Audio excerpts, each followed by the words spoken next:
Hi hello வணக்கம் மக்களே. இன்றைக்கி நம்ம எங்கே வந்திருக்கோம்னு பார்த்தீங்கன்னா, என் நண்பர் பெருமாளை அழைச்சிக்கிட்டு திருப்பதியோட பெருமாளை தான் தரிசிக்க வந்திருக்கோம். திருப்பதி அப்படிங்கிறது எங்களுக்கு இதுதான் முதல் அனுபவம். அதனால நாங்கள் திருச்சியிலேருந்து டைரெக்டாக பஸ் ஏறி திருப்பதியில் வந்து இறங்கிட்டோம். அப்புறம் அப்படியே பத்மாவதி தாயாரை வணங்கிட்டு ஸ்டெப்ஸில் நடக்க ஆரம்பிச்சிட்டோம்.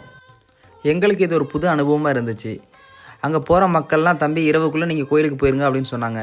ஏன்னா என்னாச்சு அப்படின்னு கேட்டதுக்கு, வனவிலங்குகள்லாம் நிறைய அட்டகாசம் பண்ணுது தம்பி, ரீசெண்டாக கூட நிறைய இஷ்யூலாம் வந்துச்சு அப்படின்னு சொன்னாங்க. சரி அப்படின்னு சொல்லிட்டு பெருமாள் மேலே பாரத்தை போட்டுட்டு நாங்கள் நடக்க ஆரம்பிச்சிட்டோம். மக்களை போகிற வழியில் பார்த்தீங்கன்னா, இன்னும் கோயிலுக்கு எத்தனை கிலோமீட்டர் இருக்குது ரீச் ஆகணும் அப்படிங்கிறது மென்ஷன் பண்ணியிருந்தாங்க. அது மட்டும் இல்லாமல் பெருமாளோட ஒவ்வொரு அவதாரமும் அப்படியே சிலைகளாக இருந்துச்சு வரிசையாக. அப்படியே நாங்கள் ஒவ்வொன்றா சாமி கும்பிட்டு நடக்க ஆரம்பித்தோம். அது மட்டும் இல்லாமல் போகிற வழியில் பார்த்தீங்கன்னா மான்கள், குரங்குகள், இப்படி வனவிலங்குகளை நிறையா பார்க்கலாம்.